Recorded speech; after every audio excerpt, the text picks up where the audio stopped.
Hello, this is Catherine from Accelerated Reader reading books for you.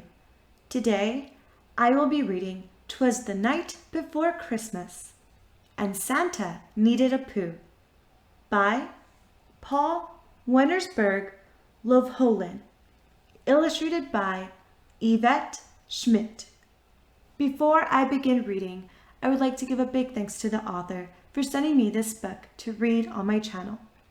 In the description below, I've included links where you may find and purchase this book. Don't forget to like and subscribe.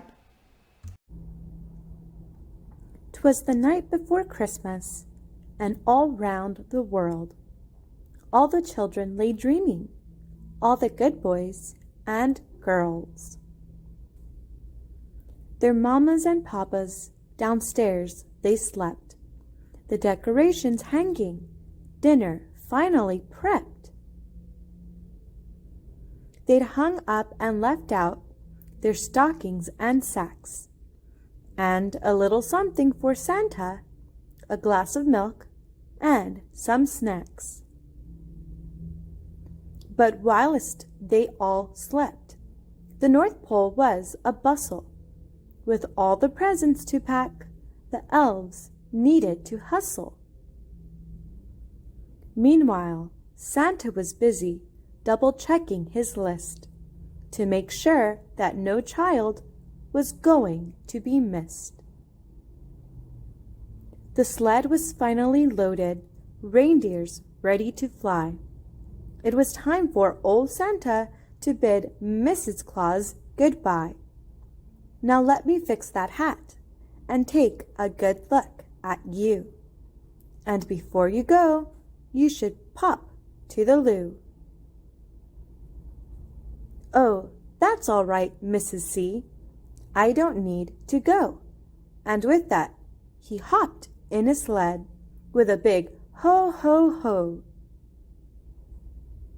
Now Dasher, now Dancer, now Prancer and Vixen, on Comet, on Cupid, on Donner and Blitzen. And don't forget me, cried a reindeer out back. Oh, sorry there, Rudolph, you're leading the pack.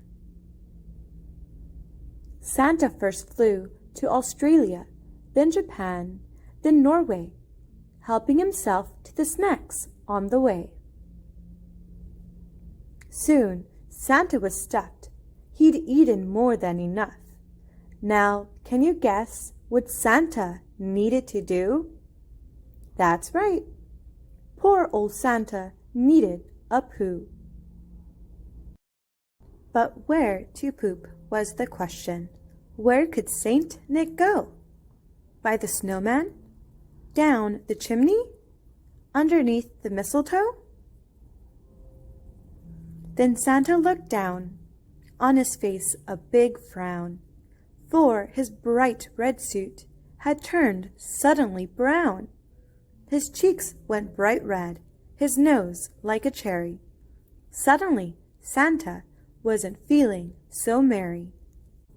But this was no time to dawdle. There were still gifts to deliver. So he threw his clothes in a sack, starting to shiver.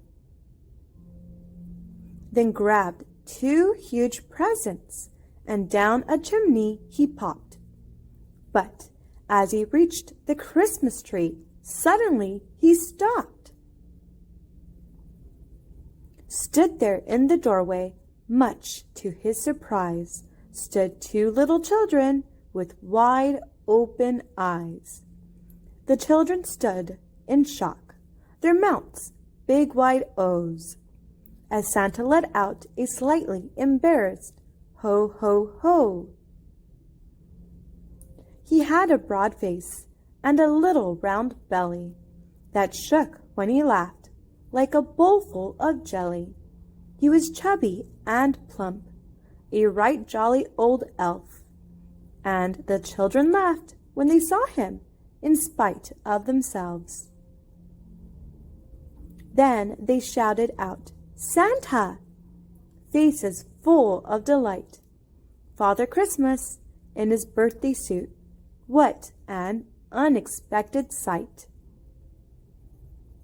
Santa explained what had happened. "Oh, these things happen," they said. "Now let's find you some clothes that you can wear instead. Mummy has these old clothes she was going to donate, but you best hurry up, Santa, for it's getting quite late." When Santa came into the room, having finally dressed, the children smiled with glee, more than impressed. A pair of flip-flops and a sparkly dress, a hat covered in flowers. What a glorious mess! "You look beautiful, Santa. That outfit suits you." Whilst Santa blushed just a little. "Do you really think so?" "We do." Santa thanked his little helpers, for they saved Christmas this eve. Then he climbed back up the chimney. It was time to take leave.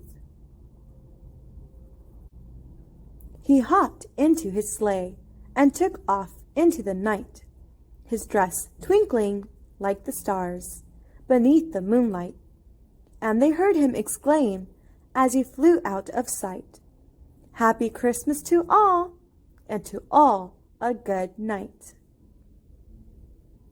The end. Thank you for listening. Don't forget to like and subscribe. In the description below, I've included links for me to find and purchase this book.